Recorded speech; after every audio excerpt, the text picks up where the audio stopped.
hope everybody can hear me and see myself and the other members of the panel here. My name is Noelie McHugh and I'm Assistant Chief Executive in the Local Government Management Agency. I'm a member of the PM subgroup and I'm delighted on behalf of the OPS Action 10 team to welcome you all here today to our PM Network Conference, which is focusing today on multi-agency collaboration and the project management challenges that can bring. So can I just remind people that today's session is being recorded and your camera and volume is being turned off except for those who are presenting today. So I'm joined today by 4 presenters, each of whom is going to do a presentation on the mandatory hotel quarantine scheme and their role. And this of course involved the collaboration of a number of agencies. The panel today is made up of Gary Martin from the Department of Health, and he's going to give an overview of the mandatory hotel quarantine scheme and its governance structure.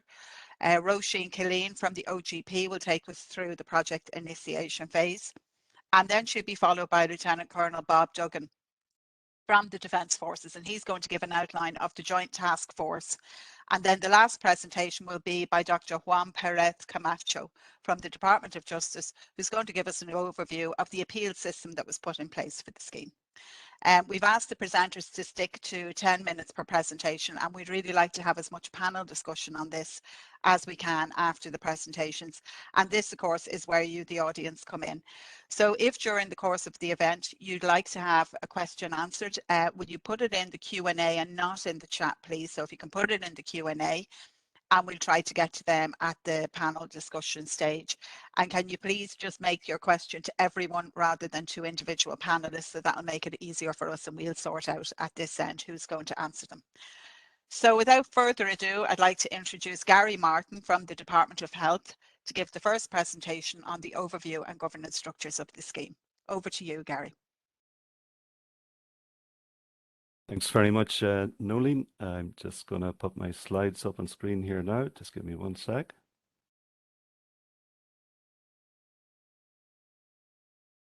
Yep, you can see that fine.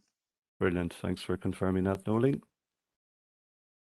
So good morning, everyone. I'm especially delighted to be here today as I joined the civil service a number of years ago when promoting project management was an idea on paper in the civil service renewal plan. And it has been wonderful to witness those ideas being put into action and the project management network grow to what it is today. Thank you for taking the time out to join us for our presentations on the mandatory hotel quarantine project. Just to note, I'm going to use the acronym MHQ throughout rather than mandatory hotel quarantine. I hope there'll be something for everyone in the audience, as MHQ was essentially one large collaborative project with many diverse stakeholder sub-projects within it. Firstly, to set the scene, I'm going to give you a broad brush sort of overview of the entire MHQ project from start to finish, which the Department of Health led, but could not have been delivered without the essential support and collaboration of many fellow departments and state agencies. So just to remind you, first of all, what it was all about, you might need reminding, unfortunately, but it was an exceptional public health measure in response to the COVID-19 pandemic.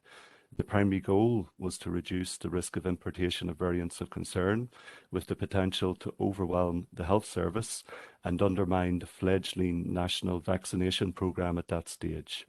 The government took the decision at Cabinet on the 26th of January, and ironically enough, it was concerns about a variant that had been detected in South Africa and another in Brazil at that time that resulted in the decision being taken to start up MHQ. So those were the beta and gamma variants that we now know today. So this was after Alpha and before Delta came on the scene.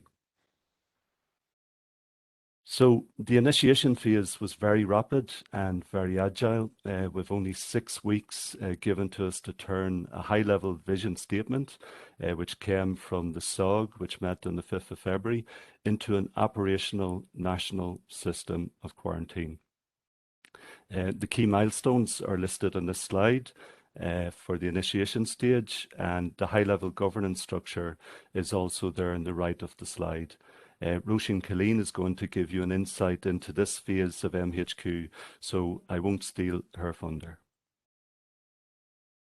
The primary legislation for MHQ was enacted on the 7th of March, and MHQ system became fully operational on the 26th of March.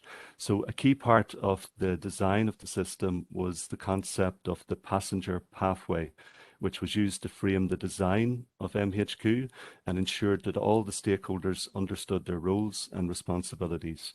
So I'll talk a bit more about the passenger pathway in subsequent slides. We did a number of dry runs of the passenger pathway in advance, one of which included the Minister for Health as a test passenger, so there was no pressure there, and some of the photos of that dry run are included later in the slides. It is important to note that MHQ was a 24-hour by 7 days a week system spread across 9 different ports of entry throughout Ireland. We obviously had Dublin Airport, but there was also Shannon, Cork, Kerry, Knock and Donegal airports that had to be serviced, and Dublin, Rosslare and Cork seaports. And it also had 8 designated facilities based in hotels at its peak. So as well as the private contract, multiple state providers were key to the successful implementation and operation of MHQ via a collaborative approach. So this slide here summarizes our key stakeholders who worked with the Department of Health to deliver and operate MHQ. So just starting on the top left there to give you a brief sort of run through. The Defence Forces via the Department of Defence provided the crucial State Liaison Officer role, or SLO role, with over 100 troops on the ground at the different ports of entry and designated facilities throughout MHQ. So Lieutenant Colonel Bob Duggan was the lead SLO, and he's going to talk more about this crucial role in his presentation. Moving down there, we had the Department of Foreign Affairs provided an MHQ call centre and access to a hardship process via their embassies and missions abroad. So that was because the cost of MHQ would not provide an obstacle to citizens and residents returning to Ireland that needed to go into MHQ. The Department of Children provided quarantine processes and facilities for arrivals who were seeking asylum via IPAS or unaccompanied minors requiring state care via TUSLA. The HSE provided the central role mainly as regards infection prevention and control, or IPC, the rules around it, the training, the inspections of facilities and ports of entries, and also they provided us with the National Ambulance Service, which carried out all the testing of residents in our facilities. Revenue Customs provided an important link in the processing chain at Dublin Airport and also crucial facilities down at Dublin Seaport for us to utilise. TIFCO was the private contractor that was selected to provide the hotels and wraparound services, which included transport, security and in-house medical care under the commercial contract. Up in the top right of the screen, we have the Department of Justice, who provided the very important independent appeals function with a supporting IT system, which Juan will discuss further in his presentation. The Department of Justice also provided us with immigration officials via the Border Management Unit and the Garda National Immigration Bureau, who carried out MHQ arrivals processing at the various ports of entry. And we liaised, of course, with Garda Síochána as regards any MHQ related offences. The Department of Transport was engaged with carriers, the airlines and ferry operators to make sure they operated under their obligations as regards MHQ, and also the department worked with local stakeholders such as the DAA at Dublin Airport and the other stakeholders at the different airports and seaports as well. And finally, the AG's office and the CSSO as well worked with us on various exemptions, regulations, and also a number of legal challenges that came against MHQ during its operation. So as well as these stakeholders, we had staff who were seconded from these departments and others, including enterprise Agriculture and DPER, who supported us with the MHQ operations. And I would just like to take the opportunity here today to sincerely thank everyone who was involved in delivering MHQ and their amazing commitment throughout. So with so many diverse stakeholders playing many different roles, a good governance structure was essential to the successful operation of MHQ. The key stakeholders, especially the Defence Forces, were great advocates of good governance. So with their support, we quickly agreed the model that you see on screen, which operated very effectively for the 6 months that MHQ was in operation. Initially, we had steering and working group meetings, which were on a weekly basis before finally moving to fortnightly, as we all found our feet after the initial storming and norming sort of phase of operating MHQ. Fergal Goodman chaired the steering group, and myself, I chaired the working group. The subgroups were established and continued to meet weekly. They were chaired by a great team of people, including Sean O'Hamill, Clodagh Haggerty, Lee Lundberg, Rob Swan, Brendan Brady, Janet Cattermole, and Sinead O'Donnell on the comms side. There's a lot more people I'd love to mention, but unfortunately we don't have the time today. So within the Department of Health, we also had separate work streams for contract management, which was led by my colleague Michael O'Leary, a policy and legislation work stream led by David Noonan, and later we established an information and assurance stream, which was led by Paul Rowe. So our governance structure essentially ensured that MHQ was continually operating to the high standards that were specified in what we call the service design. Our service design was based on a high-level passenger pathway that covered the 5 stages of people's experience of the MHQ system, right from pre-departure when they were abroad, through to arrival in Ireland via the various ports of entry, to all aspects of their stay in a designated facility until they checked out. So each stage of the passenger pathway had a detailed standard operating procedure, or SOP, which outlined the processes and responsibilities in a lot more detail. So what you see on screen is essentially the MHQ service design summarized on a single page. Unfortunately, we don't have time to go through it today, so I've blocked out the main content in the center of the screen with a summary sort of graphic there. Bob will cover the SLO role in his presentation. That's the State Liaison Officer that I've highlighted in red up the top in the various stages. And Juan is also going to cover the independent appeals function that I've highlighted up there in stage 4. So after 2 extensions of the legislation via the Oireachtas votes and 6 months in operation of MHQ, it finally finished at the end of September of this year. Some key statistics I've highlighted here on this slide. I won't go through them all, but just to highlight, maybe there was over 10,000 people that went through the system, with 6% testing positive for COVID, including all the main variants of concern. There were around 100 states were designated, and nearly 3,500 appeals were processed.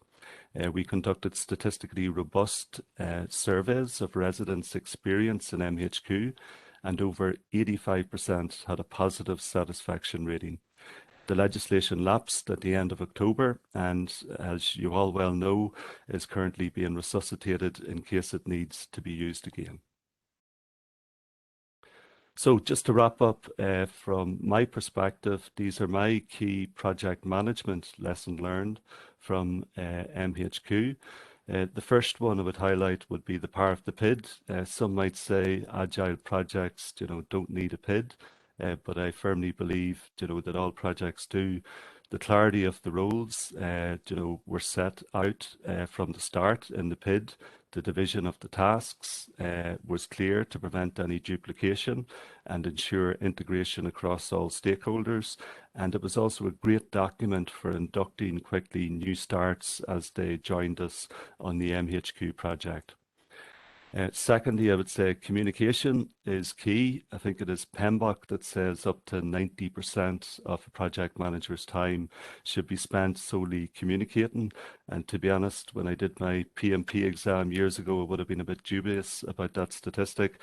but I'm no longer a doubter after MHQ. It was probably more than 90% in this very agile and rapid project to get it up and running, and then to keep it operating. Communication was key. Linked to that was the stakeholder engagement was very important, and the formal governance structure that I covered earlier was an essential focal point to bring everyone together periodically, so information was dispersed equally and everyone was in the loop and issues and risks could be discussed and dealt with.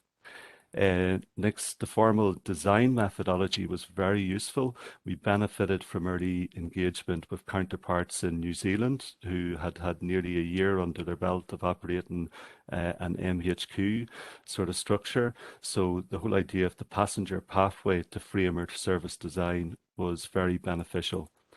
MHQ, I think, is living proof of an agile public and civil service. The commitment of colleagues to MHQ was unbelievable, and it made me really proud to be a civil and public servant. And just to note, perfection can be the enemy of progress. For the service design, I felt at the time we really needed professional process mapping support, but unfortunately there wasn't the time to do that, so we had to make do with what we had, and that worked. Also, it would have been great to get fancy IT systems procured and put in place, but again, we had to move quickly and get a system in place that was protecting the country. My final learning is that major projects can be successfully delivered in-house. There were no consultants brought in to deliver or support MHQ, just a committed team of civil and public servants who did a wonderful job that they can all be very proud of. And on that note, I'm going to wrap up here and I'm going to pass over to one of those key civil servants who joined us in the early days. That was Roisin Killeen, and she's going to bring you through the very rapid and agile initiation stage. Thank you very much for listening. Thank you, Gary. That was really interesting. And if we had the subject of multi-agency collaboration, you certainly have met that brief. I counted 14 partners on your slide there. And then I think you went on to mention 4 or 5 others. So somewhere around 20 different agencies engaged in this, which is a great achievement by you all. So handing over now to Roisin Killeen. So Roisin works with the Office of Government Procurement and is going to talk us through the initiation stage of MHQ. Over to you, Roisin. So thank you, Nolene, and thanks, Gary, and good morning to everyone. Just to check and see if my slides can be seen. Is that okay, Nolene? We can see your slides and we can hear you. Perfect, okay. So firstly, I just want to thank the Project Managers Network for the opportunity to speak this morning on the topic of cooperation between multiple agencies when managing projects. And it's entirely appropriate that we use mandatory hotel quarantine as a case study or basis for that conversation. So my involvement in the project came about on Saturday, the 6th of February, following a call from our Chief Procurement Officer, Paul Quinn. Paul had been responding to a call out that was made across the system from the Secretary General in Health, seeking to establish a small interdepartmental group of officials to support the department in following through in the government decision to establish a system of mandatory quarantine. And that call out recognised that there were individual skill sets and capabilities that exist across departments and agencies, and the department wished to draw upon those that could work quickly, collectively and collaboratively to enable a system of quarantine to be achieved. So I moved on temporary assignment to the Department of Health on the 8th of February to take up the role of the project manager for the establishment of the hotel quarantine system.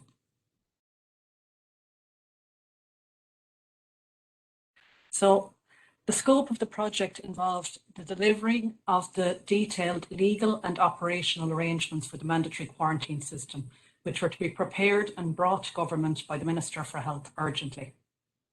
And as you can imagine, there are many complexities and unknowns. On one hand, while this was completely new ground, on the other hand, as Gary mentioned, there were a large number of countries that had commenced mandatory hotel quarantine, with many lessons learned internationally which could be drawn upon. So putting first things first involved scaling up the project, which did require extremely motivated and technically proficient people within a core team. 3 work streams and work stream leads were quickly identified and the project initiation document was signed off. The work streams were legal, procurement to establish those operational elements of the system that could be outsourced, and service design to provide the detailed operational procedures for the system. And as the project developed, further work streams were added, including communications, as Gary mentioned as well, to ensure the project communications were coordinated, consistent, and delivered in the right way to the right people. So just to focus for a moment on those work streams, particularly as each provides a clear demonstration of the cooperation between the multiple agencies involved. Our legal work stream was led by Nuala Nimura-Hurtig and David Noonan. Nuala, like myself, had come to the project on the 8th of February from the Department of Foreign Affairs, and David came from within the Department of Health. Nuala and David also received further support and assistance by two subject matter experts that were nominated by the Department of Justice, Martin McDermott and Mary Joy. And they worked in close consultation with the Parliamentary Council in the Attorney General's Office on the primary legislation. For the secondary regulations, further departments and agencies were called upon to support that work stream, and that would include engaging and consulting with the Department of Public Expenditure and Reform when it came to charging regulations, the Data Protection Commission when it came to the data protection regulations, and the Department of Justice in relation to appeals regulations. And each provided the necessary support and assistance at the appropriate stage in the development of the legal underpinning to the system.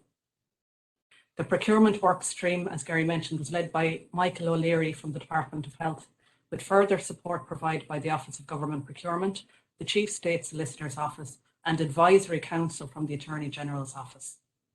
The immediate task under this particular work stream was to begin the process of engagement with industry operators and representative bodies, including the Irish Hotels Federation, to determine how best the services required by a mandatory quarantine system could be implemented and to establish the appropriate commercial model. The goal and preference was to engage a single provider to deliver the broadest suite of related services, comprising the central reservations platform, the accommodation services, transport services, security services, well-being for travellers during their stay, as well as testing. So ultimately, the TIFCO Hotel Group were engaged to deliver on this full suite of services. The service design workstream then was led by Gary, and Gary was assisted by Brendan and Fintan, who were assigned to the project from the Department of Transport. And also supporting the workstream, along with additional colleagues from the Department of Health, were stakeholders from the Department of Transport's Aviation and Maritime Divisions, the Department of Justice's Immigration and Border Management Services, the Defence Forces, the HSE, as well as the Department of Children, Equality, Disability, Integration and Youth. So this work stream were generally responsible for delivering on the detailed operational and procedural arrangements for the system.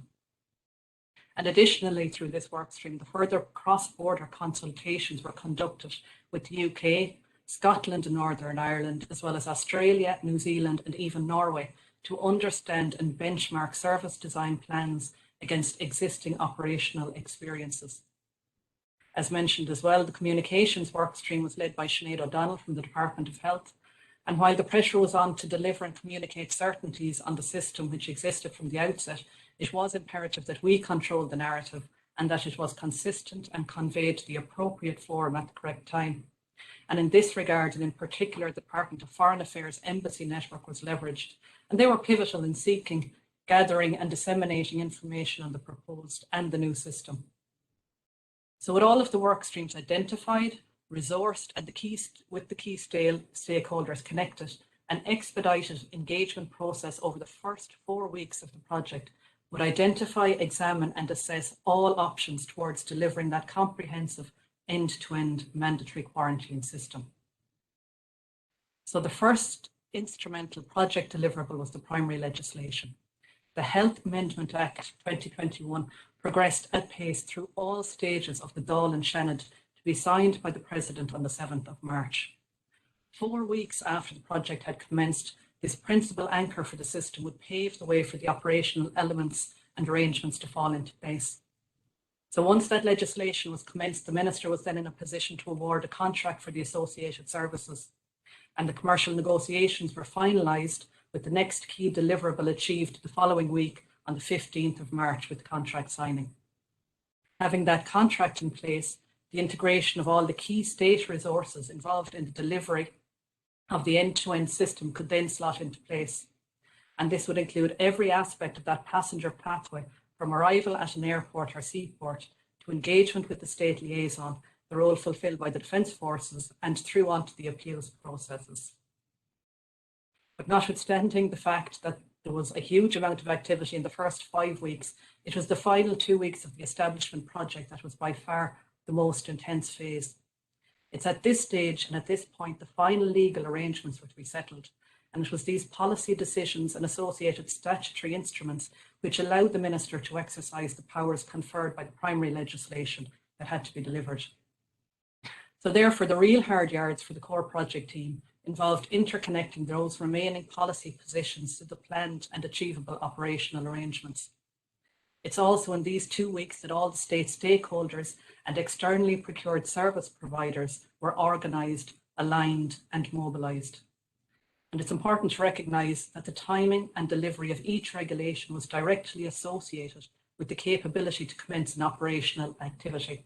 So just by way of example, in advance of the central reservation system going live, both the data protection regulations and the charging regulations were to be commenced. So ultimately, the mandatory hotel quarantine go live date was at 4 AM on Friday, the 26th of March, and the central reservations platform would commence operation in advance on the 23rd of March.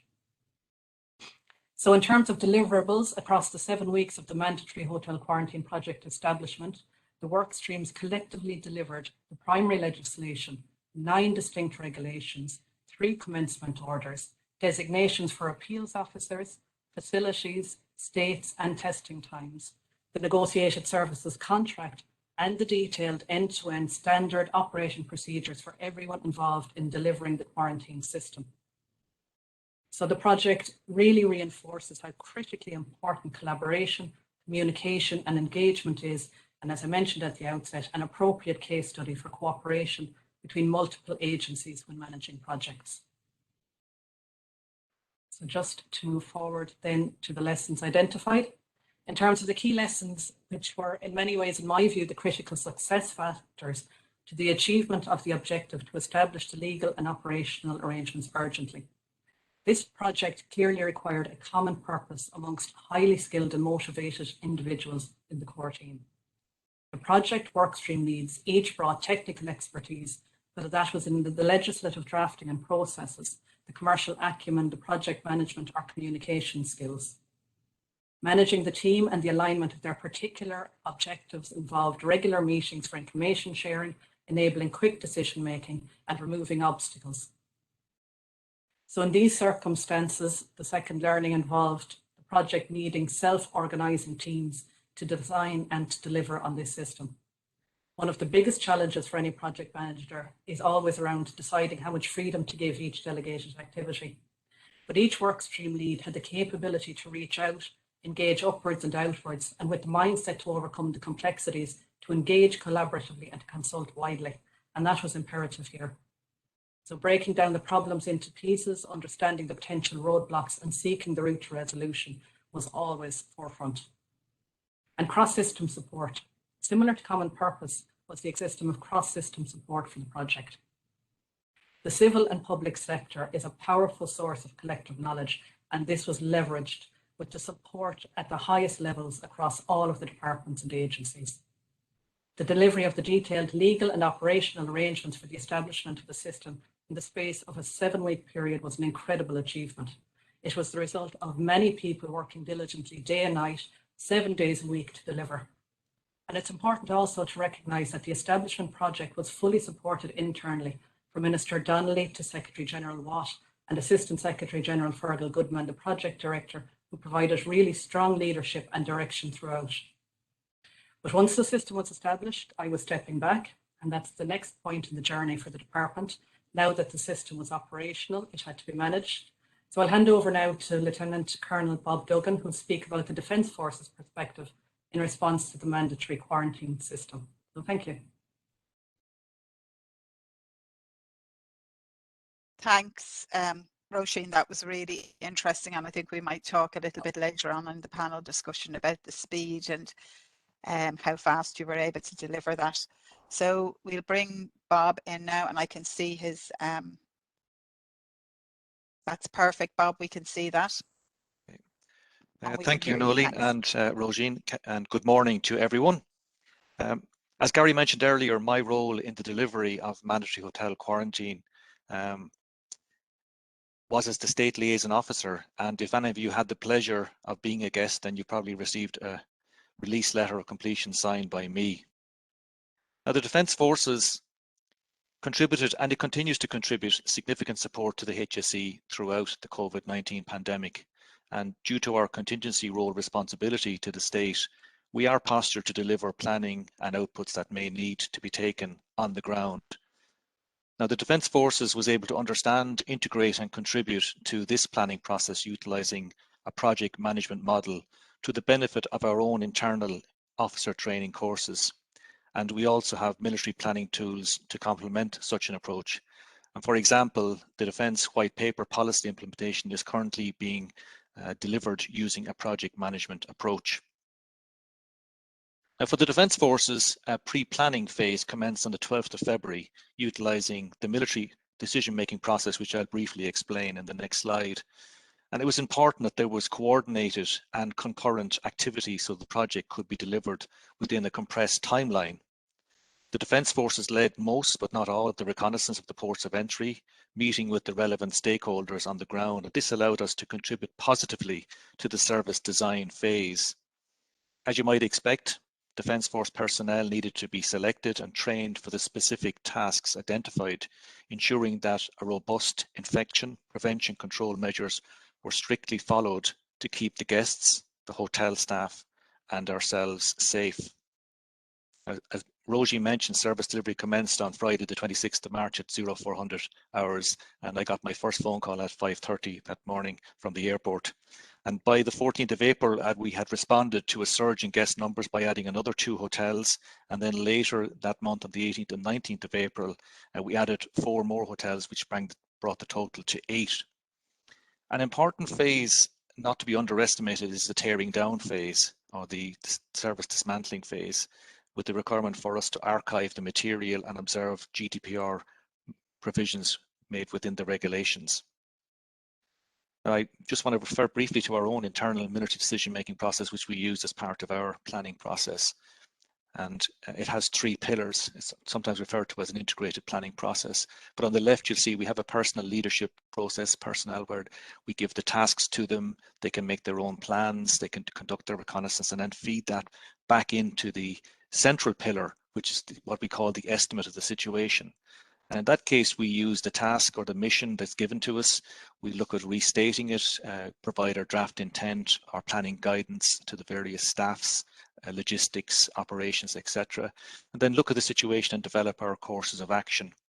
And then from those courses of action, we would analyze them, selecting the most appropriate one. And the ones we discard are quite useful sometimes because they might become contingency plans for us as part of the decision making process. And then finally, there would be a decision and concept where we'd issue a formal order. In this case, it was a fragmentary order because our overarching guidance order is Operation Fortitude, which we have in support of the HSE.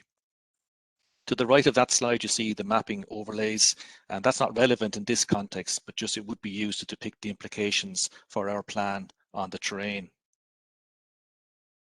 I want to emphasize in this slide the benefit of networking. Sometimes people might refer to it as reach back if you're overseas, in facilitating research or requests for information. And it was actually through our military attaché connections I was able to connect with the New Zealand Defence Forces to gain benefit from their experience of both the planning and the delivery of mandatory hotel quarantine. And we were grateful for that insight they provided to us. Again, they had a different situation that they had only 2 airports of entry. And in the case of New Zealand, it was the military that delivered mandatory hotel quarantine in total.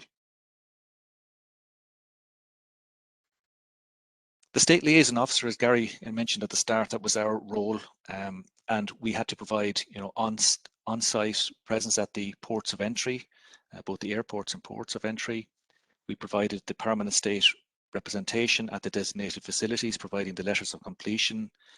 And while we weren't mentioned in the primary legislation, we did feature in secondary legislation by way of SIs, which are mentioned there on the slide, where we contribute to facilitating the quarantine review or the appeals process and delivering the results of those. And then also we played a role in the deferral of payments where people weren't able to pay for their hotel stays, and we provided that communication to the department as part of that. Again, as Gary mentioned at the beginning, the staffing was important for us, and we commenced the operation with only 2 hotels and 22 people.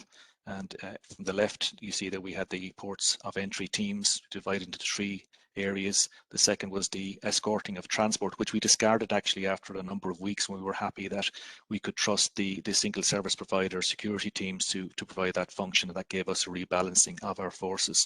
And then to the right of the slide, we had the on-site quarantine teams. On average over the period, it was about 45 people per day, but it did peak at 100 people per day when we were at almost close to full guest capacity. And it's important to note here that when you're sustaining these kind of an operation, in fact, you need between 2.5 and 3 times that number. So for the 100 people that are on the ground, there are 200 people behind the scenes then ready to sustain that over, as we saw, it was a 6-month period. We did face logistical challenges, and this slide is just a snapshot of where we had to add our 3 regional airports, which came on stream later in the scheme. And we had to look at the things like distance of travel, how we would sustain ourselves on the ground, how we provide the transportation for both the guests and ourselves, and how we would sustain on site. And again, it was a decision that we would have a central hub of hotels in Dublin, and I think that was the most effective and efficient approach, although it did result in some relatively long guest transfers. Now, as Gary mentioned, the governance model was important, and it benefited the service delivery at every level. It improved the workflow processes, and it contributed to scalability and allowed us to communicate appropriately and escalate decisions that needed to be taken up to the different levels when something arose. And my final slide is titled Lessons Identified, because I would advocate that lessons are not learned until they are embedded in the culture of the organisation. And those lessons are as follows. We found that the utility of the project initiation document in facilitating concurrent planning processes, particularly since this planning was both cross-departmental and also included external stakeholders. There were also challenges to the conduct of on-site reconnaissance to confirm planning assumptions, as many people were working remotely. It also confirmed cross-department collaboration competence, and we were very impressed with the colleagues that we worked with right across the department, and again, indeed, the external and semi-state personnel. It also demonstrated the importance of communication. I think Gary mentioned that point earlier, and the willingness from the stakeholders, both semi-state and the private sector, to support this government initiative. It confirmed the benefit of appointing a single service provider, so we had one point of contact who delivered both the hotel quarantine, the security, etc. It also highlighted that we should strive for continuous improvement in the service delivery, and we did make changes to the plan as we delivered, and towards the end, some of the administrative functions that our Defence Force personnel were doing were supplemented with temporary clerical officers, and they took over that role of the appeals process, and we had to train those up. But it allows us again to withdraw certain personnel from the scheme and to rebalance that force. And finally then, to confirm the benefit of a robust after action process, since who knows, we may have to repeat this contingency in the future. So that concludes my portion of the presentation, and I'll now hand you over to Juan Perez Camacho from the Department of Justice. Thanks very much, Bob. That was really interesting, and we'll come back to some of the issues around that later on in the panel discussion.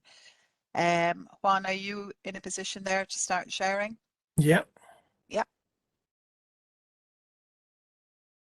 Okay, we can see your slides. Yeah, and we can hear you. So perfect. Thank you. Thank you very much, Bob, and thanks, Nolin. So first, when talking about the mandatory hotel quarantine appeal system, I want to thank my colleague, Jared Connolly, who is the director of the Irish Film Classification Office, but took the job of the Chief Appeals Officer for the time. So it's a good example of reusing the existing resources at the time to facilitate a new system.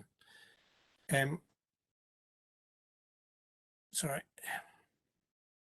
I arrived to the civil service in January of this year. So this was really the baptism of fire for me, and a great opportunity to meet great colleagues across the public service and the civil service. So, and I hope it will be an opportunity not to get institutionalized too much, so that we can face new challenges with the same attitude that I have seen across the civil service in this amazing experience. So for fair procedure, once you have the mandatory hotel quarantine system, you need to give people the opportunity to appeal and the fact that they've been sent into quarantine, because their liberties are, their freedom is curtailed in there. So a new appeals process was designed, and it was mimicking an existing process. It's the one that we have for the International Protection Appeals Tribunal. This is within the Department of Justice. There are 4 key elements in this. The first one was the state liaison officer team that was described by Bob earlier. They were heavily involved, particularly front-facing, with the potential appeals or appellants to the process. We had also the chief appeals officer. I mentioned it was Jer first, and then the role was transferred to the Department of Health. He was coordinating the appeals team, basically. They were case management, all the appeals received through the state liaison officer at the hotels. And finally, we had the independent appeals officers. These are barristers, typically, that were nominated by or designated by the minister to make the decisions on the appeals process. Originally, we had a manual process for appeals at the hotels, and we were working on an online application system very quickly as the phase 2 of the process. We'll talk about this in a second. This is the span of the time we were dealing with the online applications, in particular, from May to September. And you can see that at the peak, we had a maximum of about 50 appeals a day. But typically, it was around the 30 appeals per day mark.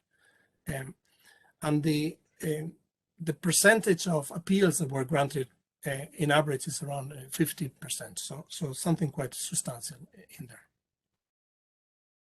The reasons for appeals, there were different opportunities for the appellants to request the appeal, and but the reasons why they were granted, the top ones were some of the people were exempt. For example, if someone was a elite sports person, could be exempted, or someone with an international transport mandate, if someone were, a pilot, for example. Medical exceptions were important as well, and humanitarian occasionally. For example, if someone had an imminent death of a close relative, that could be an example of transfer for being exempted, or for being granted an appeal.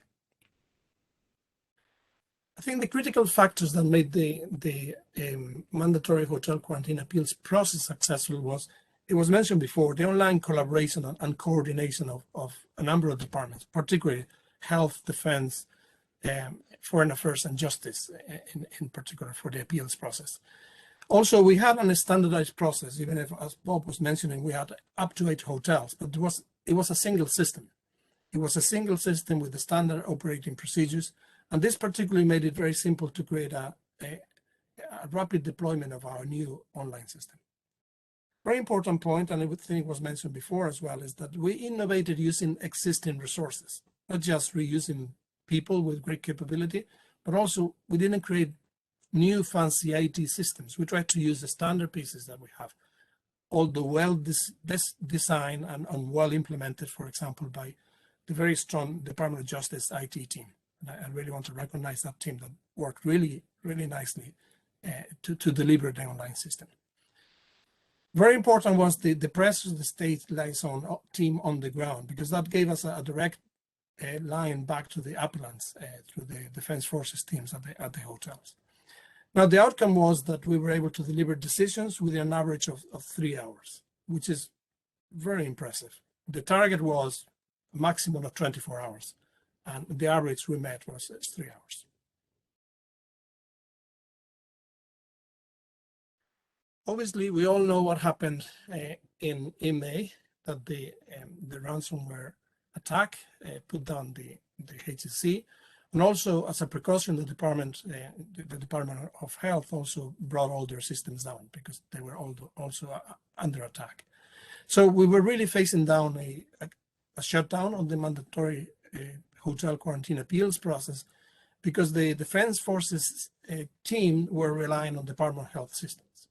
And so as a result, our response immediately was to switch them off from that and go back into a more manual system, and very quickly to accelerate what was the phase 2 of our project, the introduction of an online appeal system entirely in the Department of Justice system, so away from Department of Health or HSC systems.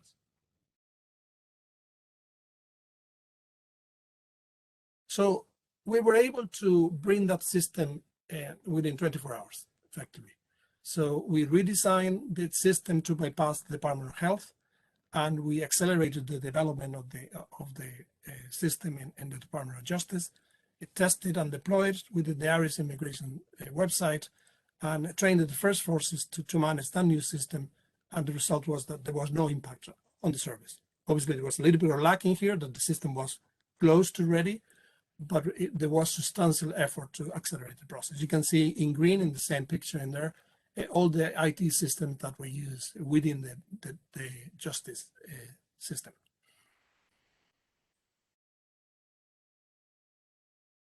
Just to show the different elements that we had in there, and the difference was basically just removing that simple element in there. Apart from that, we had irisimmigration.ie, external mail servers, and Exchange mailbox, SharePoint involved in there, share file, and the connection to the barristers. And so we were able to take temporarily away the Department of Health systems of the system. So what did we learn? I think obviously, as we mentioned before, the collaboration, and that was enabled by a stand-up meeting each morning, but behind that, there was continuous conversation across the department. So that communication was really continuous. And the simplification was important. We had standard operating procedures across all the hotels, and innovating using existing resources, in particular, using existing IT resources. Don't try to build something completely new. Use the resources and capabilities that you have to create that something new. And we didn't have a single point of failure because we have multi-department involvement. Having a manual system also allowed us to survive the ransomware attack in the first place. And most important is what I call the Nike attitude. Just do it. Is the thing that I could see across the teams. Is we just had a mission and we have to accomplish it, and we just went and did it. That is me. Thank you very much. Thank you. Thank you. So well done, everyone. We're only a couple of minutes over the time we had allocated for the presentation. So thank you all for that. And one particularly for you, if starting in the job in January, getting thrown into this, and then the ransomware attack coming at you as well. It's a wonder you're still standing, I have to say. That was certainly a baptism of fire. So we're moving into the Q&A session now, and a reminder to everyone, if you have a question, will you put it in the Q&A, and we'll get to as many of them as we can. And I'd like to welcome Brigadier General Rossa Mulcahy, who's Assistant Chief of Staff in the Defence Forces, who's also joining us for this portion of the event today. We've a few questions in the chat. I'm just going to throw them out now and see how we do with them. The first question is, with the urgent and time-sensitive nature of COVID, did the procurement processes ensure fairness and value for citizens, and were procurement processes bypassed? And is that justified in emergency situations? Roisin, can you take that? I can, of course, yeah, absolutely. So yes, this was obviously an urgent and exceptional circumstance.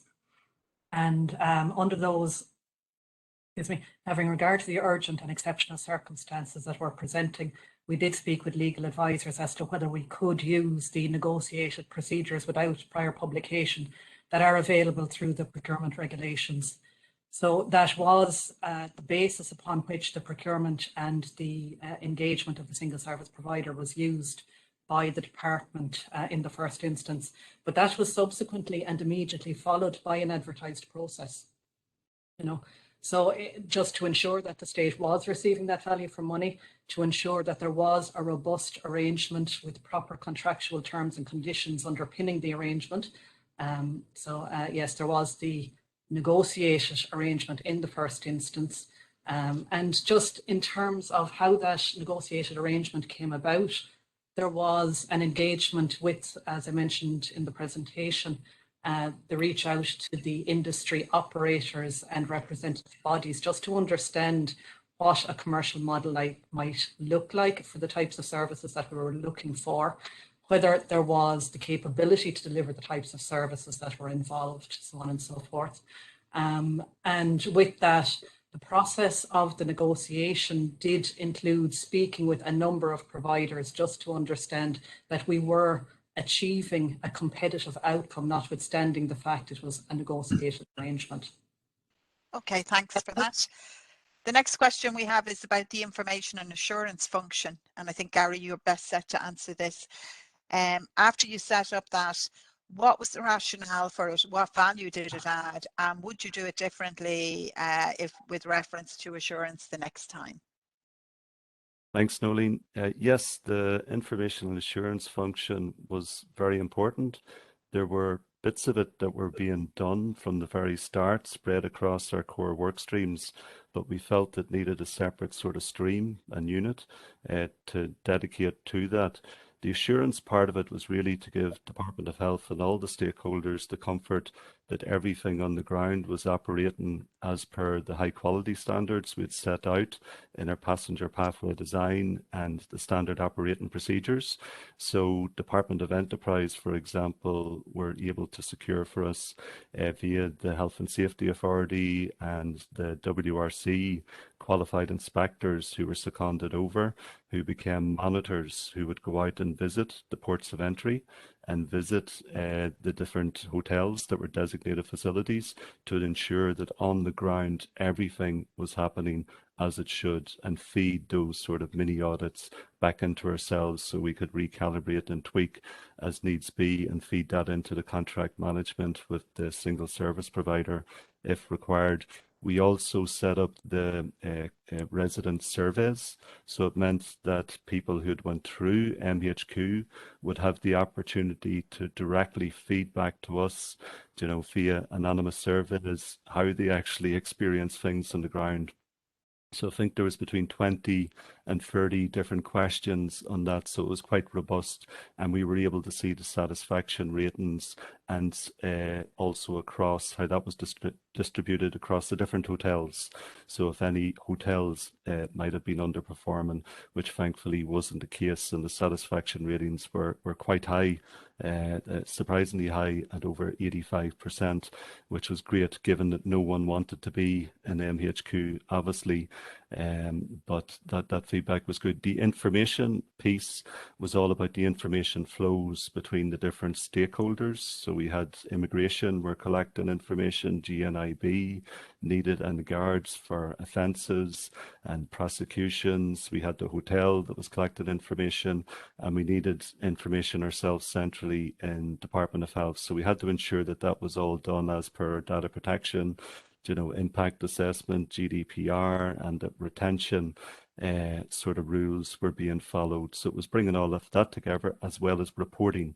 So having a daily dashboard on the key stats, which we used and distributed to all our stakeholders, and following that up then with weekly reports that have more infographics and richer information. And again, that was reused by our colleagues on the comms side and the GIS to get information out there to how MHQ was performing publicly and within the political system.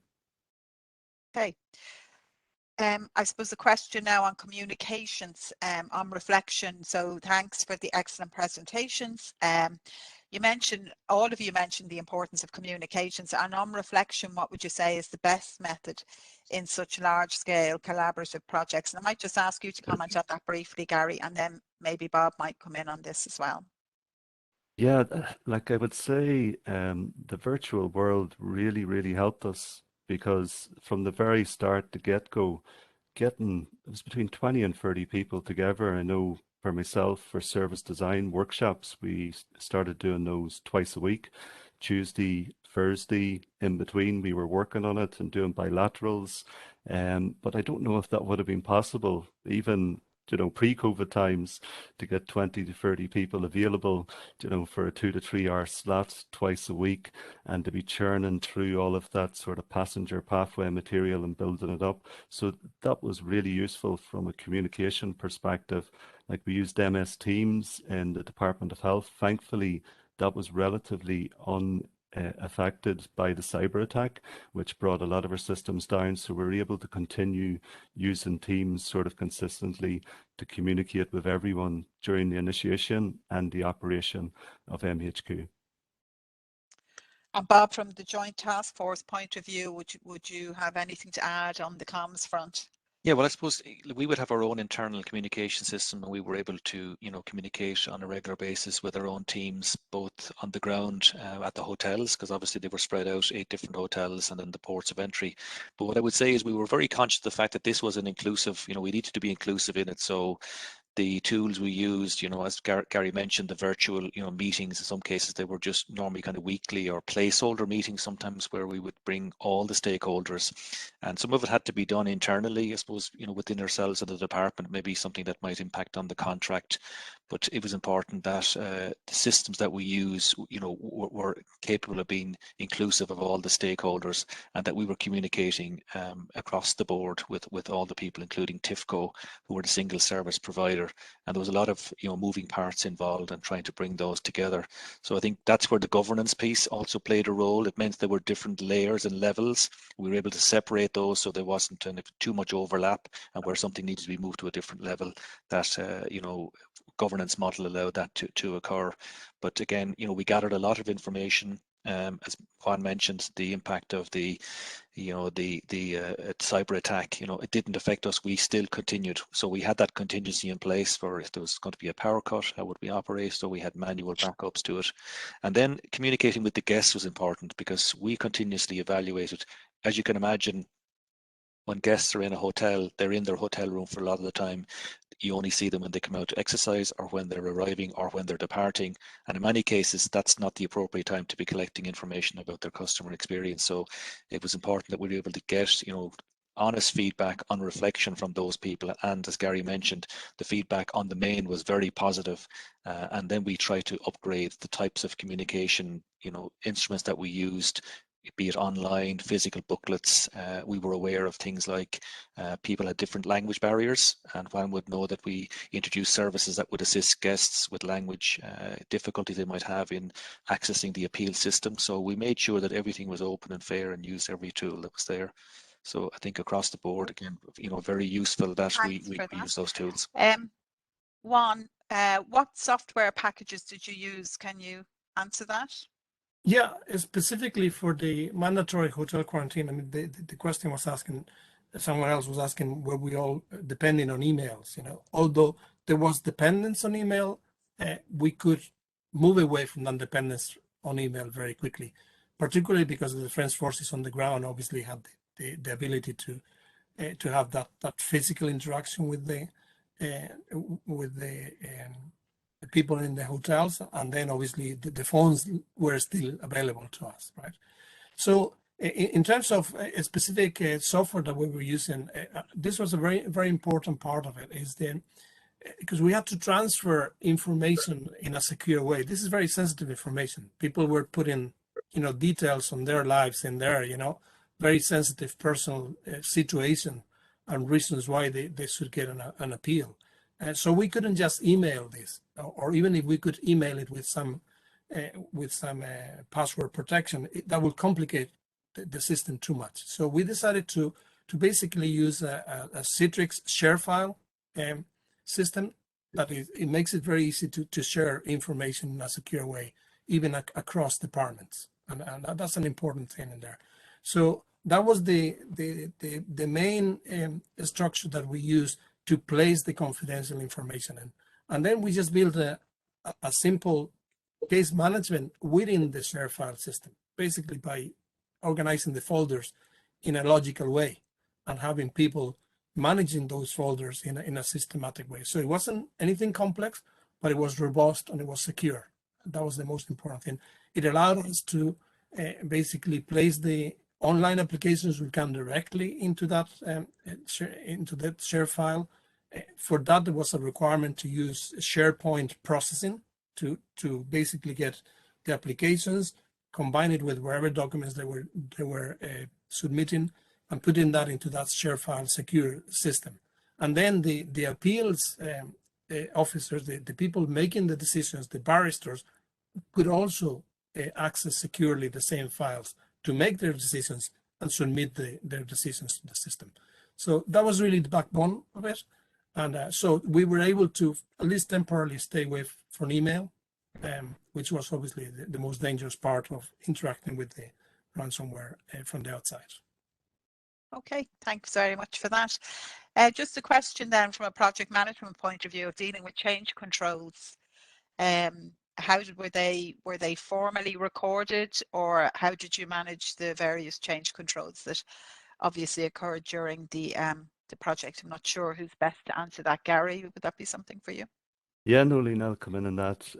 Again, I would refer back to what we call our passenger pathway, our service design. That was the framework that we used to sort of check if there were any issues that were impacting different stages of the passenger pathway, and if any changes were warranted. So through that governance structure that I presented earlier, you'd see the lower level sort of tactical groups, as we call them, and any pinch points or need for change would have been discussed there and sort of brought up to the working group. And if there was going to be a change to processes, we would have reflected that in our SOPs and went through a formal sort of change control to get that out to the sub. Okay, we're just frozen there a bit. Yeah, I think we just lost Gary. Okay, we'll move on. So we have a question about the Defence Forces response to the cyber attack. Considering the response to that and operational considerations and recruitment issues, did the Defence Forces plan for being unable to provide the MHQ services? I don't know, Bob or Rossa, if either one of you want to come in on that. Was that a consideration at any stage? I could just start maybe first before the general starts. Just in relation to the communications, we basically used all of the Department of Health laptops as part of the communication. That was a deliberate thing, so we didn't have to rely on Defence Forces equipment for the delivery of the service. Obviously, we would have had a parallel process for our own communication system, but it didn't impact because we were utilising the Department of Health's system. And then, as I mentioned, we had the kind of redundancy of the manual systems as part of it as well, as part of the backup. Now, I know we did assist with a different team. I know maybe the General might speak to that point, where we assisted the HSE. Yeah, thanks, Bob. Yeah, I hope you can hear me.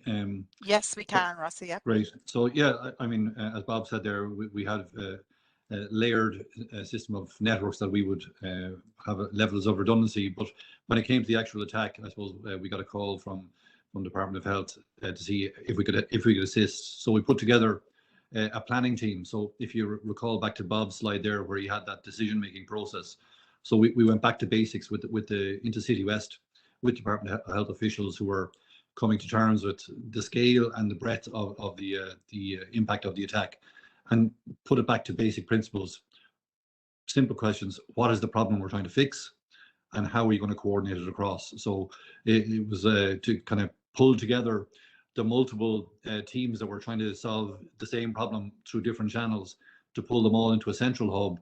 And they had basically a whiteboard in City West, and all requests or all challenges that were to be addressed were put up on the whiteboard.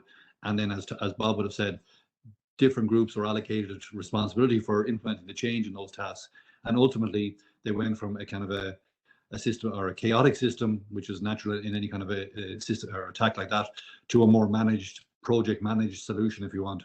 And you saw the eventual rollout of the services from multiple public bodies, private security companies, IT companies, who all came on board to assist the resolution of this. And of course, our own role in the Defence Forces going out and doing the basic thing of re-establishing or reconfiguring PCs on a one at a time basis, and bringing the network slowly up. So a coordinated, collaborative approach, if you want, that provided a solution.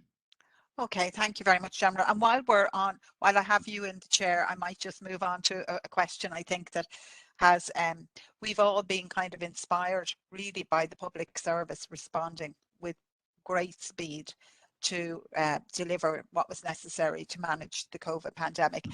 And I just wonder if you have a view on whether there'll be a lasting effect on shortening the time that it takes us to develop systems and new initiatives in the sector, because it really has gone from maybe a couple of years to in places, as we've seen with this, just a couple of months. Yeah, look, it's a great question, and I suppose you have to look for an opportunity in every crisis, and that is certainly the opportunity. So, I mean, we have to cast our mind back to the start of this, and the language that was being used by officials, by the Taoiseach himself, and in the media, like with the word war. We're at war with this virus. The virus is the enemy. So that kind of concentrates the mind, and like I was really taken by the kind of cohesion, if you want, across all the four speakers today. The key things they spoke about were the communications piece, the alignment piece, and the collaboration piece, and that's what drove the change. And I think it was Gary used the great phrase that we use ourselves, that perfection is the enemy of the good. If you're trying to come up with a perfect solution, it's never going to happen. And that's what we have to take forward in this regard, that we'll never get 100% solution across everything. There's always some challenge that we won't be able to address, or some issue that it's going to, if we try and wait around for that perfect solution, we're going to lose out. So for me, the key lessons that I would say that we should be learning, and we're still learning those lessons, it's in the areas, simple things like the speed of decision making. That certainly improved, to my mind. You know, we made decisions much faster and better in many ways, because, as Gary and others said, we had these open networks of communication that allowed people to have their inputs to the process, and then you get better decisions from that. We also had more resources available, and that's a key challenge, as we all know, in project management. It's great having a plan in place. If you don't have the resources available in a timely manner, you're not going to achieve that success. And I think Roisin's point in that regard spoke volumes. You know, the speed with which, you know, her start in February to rolling out a fully legalized and data protected solution across multiple stakeholders in a matter of weeks was incredible. You know, so the resourcing was a key piece there. And going back to the communication piece, the stakeholder engagement, I think what we've seen and the benefit of our experience of COVID is our previously kind of departmented, and even within departments and our own organization, Defence Forces, the siloed way we look at problems, that whole hierarchy, I think, has flattened across the public service and the civil service. And that's the key takeaway for me, that the kind of layers that we have now, the senior officials group, where you can come together very, very quickly, make decisions, bringing together key stakeholders, and then driving those decisions with the resources available. So that will be, if we can bring that forward in our project management across the various government, our own national development plan, our own in defence here, the white paper, that will make project management a far more accessible and useful tool for not only delivering on kind of traditional infrastructure and IT projects, but the development of policy. The mandatory hotel quarantine scheme was a policy decision that was turned into reality through a management methodology. So a huge benefit going forward, I think. Great, and hopefully we'll keep the agility that we've seen there, and we've seen it across the sector with, you know, the introduction of social welfare payments nearly overnight, community calls in the local government sector, and so on. It's been quite remarkable, I think. Just Gary, that you're back with us there, I just wonder about risk management and how that was managed, because there were so many stakeholders involved. So how did you deal with managing risks and issues as they arose for the project as a whole? Yeah, apologies everyone. I've lost my electricity earlier this morning. It came back on, and now my broadband decided to play up. So I'm back here again. Well, I should have acknowledged the welcome visit, or rather unwelcome visit, of Soren Barra earlier on as well. So we were just very unfortunate to have this as a minor risk and threat to the whole process. But anyway, you're back now. So maybe just on the risk issue. Yeah, risk and issue management from a PM perspective, I suppose we would have had a RAID sort of log, you know, your risks, and our acronym would have been the risks, sort of actions, the issues, and any dependencies. And we would have thrown in as well servicing the political system, because there were lots of PQs, reps, FOIs, etc., that had to be dealt with as regards MHQ as well. So a lot of the issues, once we had that full governance structure up and running, initially in the storming and arming stage, when we were all finding our feet, the operation of MHQ, because it was new to everyone involved, we would have had our working group there and escalating big stuff up to the steering group. But once the subgroups came into play and we got those formally established, we found that a lot of the issues could be tackled at that level, and not as much was being escalated up via the working group and via the steering group. Because of the pace of MHQ, it was more issue management than risk management. You know, there were some high level risks. We maybe didn't have the luxury to be doing risk workshops and all the stuff that I would have done in previous, projects. But again, like, it wasn't agile in the IT sort of perspective, that we had lots of Kanbans and sort of formal sprints, but we were constantly sprinting and doing everything in parallel. And that's where the governance structure came in to help us tease out those issues. And really what was crucial was the solutions focus. There was never anyone throwing the hands up and saying, sure, we can't deal with this, we're going to have to change, we're going to have to stop things. It was always, how can we solve this? And that's where the minds came together in those different fora, and where the virtual sort of platforms enabled us to get together with all the right people, and to have bilaterals outside of that when needs be, to resolve issues. Okay, listen, we're running about 10 minutes over, so I'm just going to wrap it up. There's just one final comment in there. Perfection is the enemy of progress is analogous to paralysis by analysis, and avoidance of both relies first on the right people with the right skills being at the table. And I think the presentations and the discussion here today has shown that absolutely the right people were at the right table and had the skills to deliver on what was a very challenging piece of work that you achieved with incredible speed, and to come out at the end of it with the clients giving such good ratings for the way the whole thing was handled, I think is a tribute to you all, and you should be very proud of that. We've just out of time now, and I have to say, there were a few questions we didn't get to. Apologies to attendees for that. I'd like to thank all of the presenters and the panelists for their contribution today. Gary Martin, Lieutenant Colonel Bob Duggan, Roisin Killeen, Dr. Juan Perez Camacho, and Brigadier General Rossa Mulcahy. There will be a recording of the event available at the OPS website. It'll go up in a few days' time. I'd like to thank the PM Network subgroup for organising the conference today, and particularly thank Kevin Dowling, Ailish Keating and John O'Donoghue, who as ever worked tirelessly to actually bring this together. There's a lot of work in it, and we really appreciate that. And just to close now, I'll hand over to Brigadier General Rossa Mulcahy for a final few words. Over to you, General.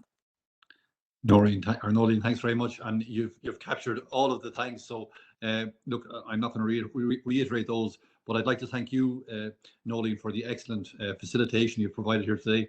You brought us through all of the milestones and the gates of the presentations, despite Storm Barra. So my compliments to you on that. On behalf of the Action 10 team and the sponsors in defence, again, I'd like to thank our four speakers today, to Gary, to Roisin, to Bob, and to Juan. Excellent presentations and very insightful experiences, both nationally and internationally. And to you, the members of the PMN network, look, again, thank you for your attendance today, for the questions and the engagement. I could see them popping up on the screen there, and it's great to see that level of commitment and engagement to the PM process. And lastly, I suppose, with my project manager's hat on, I hope that you've all planned for your Christmas and that you have a great break over the coming weeks. This is our last PMN network for 2021, but we'll be back again in Q1 of 2022. So I'll take this opportunity to wish everyone a happy and safe Christmas, and look forward to meeting you all in the new year. Thanks very much. Thank you. Thank you. Thanks, everyone. Take care.